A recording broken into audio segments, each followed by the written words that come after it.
नमस्कार मंडळी, आपण पारू मालिका 29 जूनच्या भागामध्ये काय झालं ते पाहणार आहोत.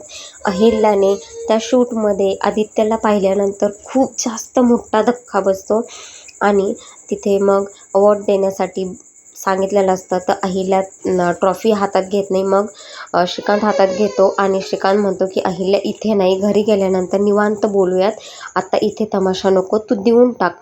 आणि मग अहिल्या ती ट्रॉफी घेते आणि देते आदित्यच्या हातामध्ये. आणि मग इकडून सांगतात की पारू मॅडम तुम्ही हात लावा. पारू त्याच्या हाताला हात लावते. ते बघून तर अजूनच अहिल्याचा पारा चढतो आणि अहिल्या तिथून एकदम रागात निघून जाते घरी. आणि घरी गेल्यानंतर पाऊस आलेला असतो. त्या पावसात तिथेच भिजत बसते. श्रीकांत म्हणत असतो अहिल्या घरात चल, घरात चल, पण ती अजिबात ऐकत नाही. ती तिथेच पावसात बसते. मग श्रीकांतही छत्री बंद करतो आणि तोही तिथे थांबतो. इकडून दिशा आणि दामिनी मजा बघत असतात. म्हणत असते की बघ ते कसे रोमॅन्टिक बसलेले आहेत. आणि मग दिशा म्हणते तू काय जरा बावळट आहे का गं, ह्या सिच्युएशनमध्ये कोण रोमॅन्टिक बोलन. त्या सासूमा म्हणून त्या दोघांना घेऊन येते आणि घरामध्ये टॉवेल देतात. तोपर्यंत इकडून पारू, आदित्य आणि प्रीतम घरी येतात. आल्यानंतर मग अहिल्या तिथे थांबलेली असते आणि अहिल्याच्या जाऊन पायाला धरतो आदित्य आणि म्हणतो की आई सॉरी, आई सॉरी म्हणत असतो. आणि त्यावेळेस उठल्यानंतर अहिल्या डायरेक्टली त्याच्या कानाखाली मारते. ते हे काय केलंस, तर मग काहीच बोलत नाही. इकडून दिशा आणि दामिनीच काही बडबड करत असतात.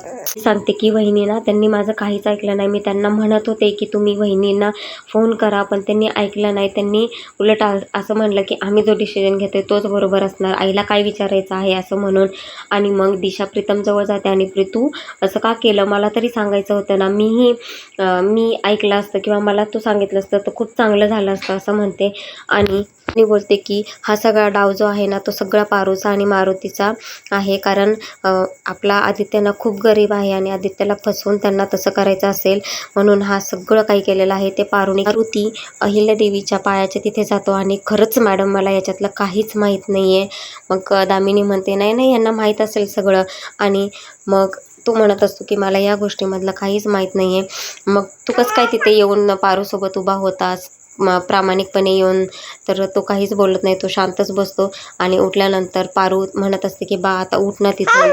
मग उठतो आणि एकदम जोरात कानाखाली मारायला जातो. तेवढं तिकडून श्रीकांतवर तो मारुती तिला तिच्या बाला त्रास होताना पाहून जमत नाही किंवा तिला सहन नाही होत. मग ती बाला समजवत असते. तेवढं तिकडून अहिल्या म्हणते तुझ्या बाला जर ते सहन नाही होते तर मला कसं होत असेल तू विचार कर. आणि तू मला देवी आई म्हणतेस ना, एवढंच का झालं का, एवढाच सन्मान का तुझ्या देवी आईचा तुझ्याबद्दलचा. आणि तू आमची सेवा केलीस, माया लावलीस, हे म्हणजे काय सगळं नाटक होतं का तुझं. मग पारू काहीच बोलत नाही. इकडून आदित्य म्हणतो की कोणाचीच काही चूक नव्हती, हरीशच्या जागेवर मी जो मॉडेल म्हणून उभा राहिला ती सर्वस्वी माझी इच्छा होती. मला हे बोलू नको पण तू मला बोल ना, तू व्यक्त हो ना माझ्यापाशी, मला बोल ना. तर मग तेवढ्यात आईला म्हणते की तू आई म्हणायचा अधिकार घालवला आहे. ज्या दिवशी तू ठरवलंस की मॉडेलिंग करायचं त्या दिवशी तू आई म्हणण्याचा अधिकार घालवला आहेस. खरंच सॉरी, मला तुला सांगायचं होतं पण सिच्युएशनच अशा होत्या की मला तुला सांगता नाही आलं आणि मला माझ्याकडे ठेवून त्याचं काय करायचं होतं आई, मला खरंच तुला सांगायचं होतं.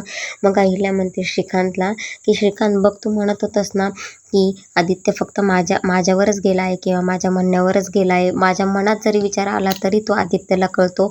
आणि आज एवढा मोठा डिसिजन घेताना त्याला आठवलं नाही का रे आई, मी कोणीच नाही आहे का रे त्याची.